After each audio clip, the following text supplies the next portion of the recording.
Okay जी, benzene के structure पर आ जाएं। बेंजीन जो है वो आपके पास है C6H6, यानी कि इसके अंदर 6 कार्बन आइटम है। आप उसको एक हेक्सागोन के हर कॉर्नर के ऊपर अटैच कर दें तो ये आपके पास बन जाता है हेक्सागोन।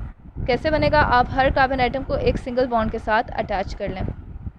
बेंजीन रिंग के अंदर आपके पास alternate single and double bond attach होते हैं, single and double bond form होते हैं। C1, लेट्स से कि मैं अगर इनको नंबरिंग दे देती हूँ, C6 तक मेरे पास ये नंबरिंग चली जाती है। फर्स्ट बॉन्ड मेरे पास है C1 और C2 का। अगर इन दोनों के बीच में डबल बॉन्ड है, ऑल्टरनेट डबल और सिंगल बॉन्ड का मैं यहाँ पे बता रही हूँ, C1 और C2 के बीच में डबल बॉन्ड है तो C2 और C3 के बीच में लाजमी सिंगल बॉन्ड होगा। इसी तरह से अगर C2 और C3 के बीच में सिंगल बॉन्ड है तो C3 एंड C4 के बीच में लाजमी डबल बॉन्ड होगा। C4 और C5 के बीच में फिर नेक्स्ट आपके पास लाजमी सिंगल बॉन्ड होगा एंड C5 और C6 के बीच में आपके पास डबल बॉन्ड होगा। एंड देन आपके पास C6 और C1 के बीच में एक सिंगल बॉन्ड एग्जिस्ट करता है। That makes them the alternate double and single bond, यानी double bond, single bond, double bond, single bond, double bond and single bond. And this is how the structure of benzene skeleton जो है वो आपका form होता है। अब मैं क्या करूँ इस C के साथ? अब मुझे देखें हर कार्बन आइटम यहाँ पर 3 बॉन्ड्स के साथ अटैच्ड है।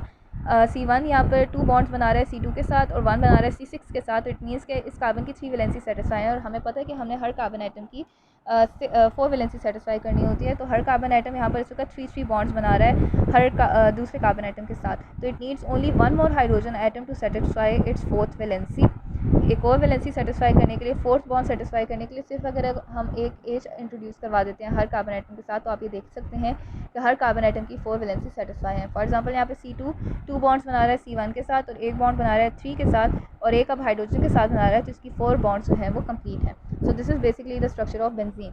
अब बेंजीन के साथ मैं फिनोल कैसे बना सकती हूँ? मैं क्या करूँ, मैं अगर सिंपली यहाँ से एक हाइड्रोजन रिमूव कर दूँ, कौन सा हाइड्रोजन रिमूव करूँ? लेट्स से कि मैं C1 के ऊपर से अगर एक हाइड्रोजन को रिमूव कर देती हूँ तो मेरे पास बाकी बेंजीन का स्ट्रक्चर तो वही रहेगा। बाकी बेंजीन के स्ट्रक्चर में कोई चेंजिंग नहीं आएगी, सिर्फ C1 के ऊपर अब कोई भी हाइड्रोजन मेरा अटैच नहीं होगा। अगेन बेंजीन का स्ट्रक्चर मेरे पास बन जाता है लाइक दिस। मैं अगेन डबल सिंगल बॉन्ड लगा देती हूँ, सिंगल बॉन्ड और फिर double bond and then single bond. हर कार्बन आइटम के साथ उसका अपना हाइड्रोजन अटैच्ड है एक्सेप्ट फॉर C1। अब C1 के पास एक वैकेंसी खाली है तो क्या होगा, इस C1 के ऊपर OH function as a function group आकर अटैच हो जाएगा।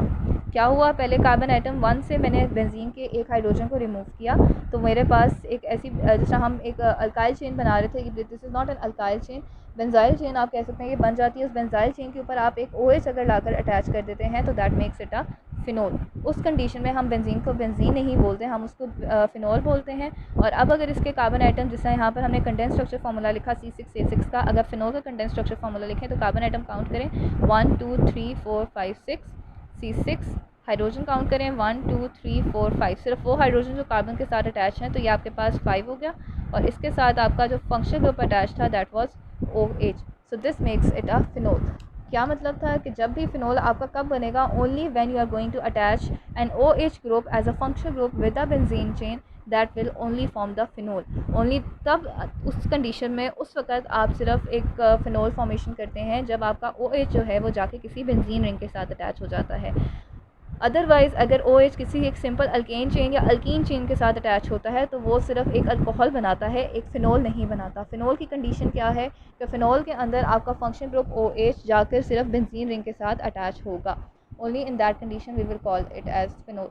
This was all about today's lecture. इंशाल्लाह नेक्स्ट लेक्चर में हम डिफरेंट फंक्शन ग्रुप्स और पढ़ेंगे, ईथर, एल्डिहाइड्स एंड कीटोन्स।